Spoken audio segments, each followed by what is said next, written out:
మినపరుబ్బుతో సోడిపిండి అట్లు ఎలా చేయడం నేర్చుకుందామండి. ఇవి చాలా స్మూతీగా ఉంటాయి. మనకు కొంచెం క్రంచీగా కావాలంటే అందులో కొంచెం గోధుమ నూక వేసుకోవాల్సి ఉంటుంది. ఇదైతే స్మూత్గా చేసేవి ఎలాగో నేర్చుకుందామండి. చాలామంది అంబలు తినడానికి ఇష్టపడరండి, కానీ సోడిపిండి అయితే ఒంటికి వెళ్ళాలి. నెక్స్ట్ జాగరి, అదే బెల్లం అండి. బెల్లంలో కూడా ఐరన్ ఉంటుంది. ఇది కూడా ఒంటికి వెళ్ళాలి. అంటే ఎలా అంటే మనం సోడిపిండి అట్లా చేసుకుంటే సరిపోతుంది. మామూలుగా అయితే ఉట్టు నీళ్ళతో కలుపుకొని అట్టు చేస్తే హెల్తీగా ఉండవు. అదే మినపరుబ్బు అందులో మిక్స్ చేస్తే ఇడ్లీ తినకపోయినా పర్వాలేదండి. ఇడ్లీలో అయితే మనము రైస్ కొంచెం మిక్స్ అవుతుంది కదా నూక, ఇందులో అయితే అదేమీ ఉండదండి. సోడిపిండి మిక్స్ చేసుకుంటే సరిపోతుంది. మనకు పోషక విలువలన్నీ వెళ్తాయండి.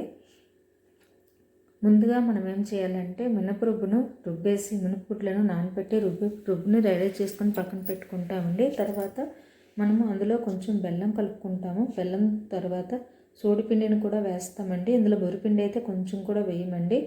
వరిపిండికి బదులు సోడిపిండి వేస్తామండి. ఇది యాజ్ ఇట్ ఈజ్ మామూలు అట్లలాగే, కానీ సోడిపిండి అట్లయితే కనుక బెల్లం వేస్తాం కదా, కొంచెం పాకంలాగా టేస్ట్ చాలా బాగుంటుందండి. నెక్స్ట్ హెల్దీ అండి. షుగర్ ఉన్న వాళ్ళు కూడా ఈ అట్లను తినవచ్చండి. ఇందులో అయితే కనుక మనము సాల్ట్కి బదులు సైంధవ లవణం కూడా వేసుకోవచ్చండి. ఉపవాసాలప్పుడు నేను ఎప్పుడు సైంధవ లవణం వాడుకుంటానండి. సైంధవ లవణం వాడుకోవడం వల్ల బీపీ అనేది కంట్రోల్లో ఉంటుంది.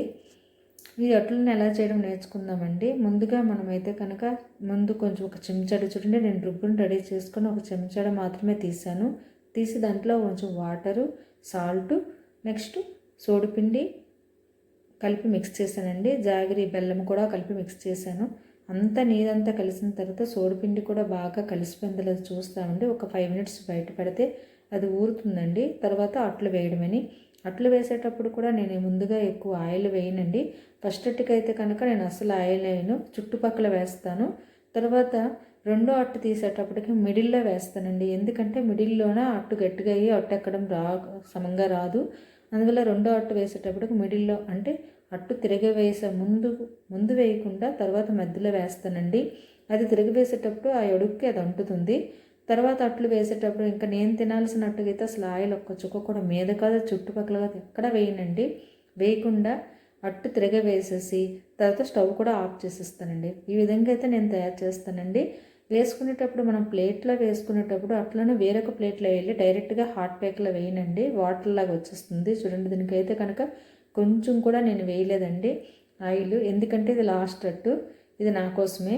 నాకు బీపీ, షుగరు ఇలాంటివి ఏమీ ఉంటాయని భయంకి నేను అసలు ఏమీ వేసుకోను.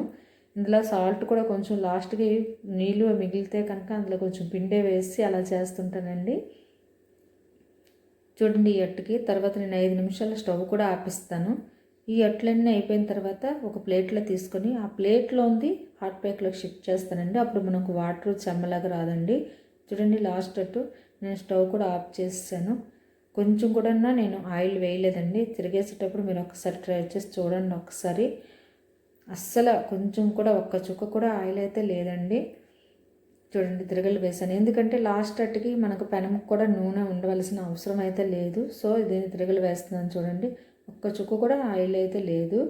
దీన్ని తిరగలు వేసిన తర్వాత నేను స్టవ్ అయితే ఆఫ్ చేసేస్తానండి. చూడండి, ఇప్పుడు వరకు వెలిగిందా, స్టవ్ ఆఫ్ చేసేస్తాను. ఆ వేడికి అట్టు అయిపోతుంది. దాన్ని మళ్ళీ నేను హాట్ ప్యాక్లో డైరెక్ట్గా వేసేస్తానండి. ప్లేట్లో వేయనండి, డైరెక్ట్గా హాట్ ప్యాక్లో వేస్తాను. ఆ వేడికి అయితే కనుక చాలా టేస్టీగా కూడా ఉంటుందండి.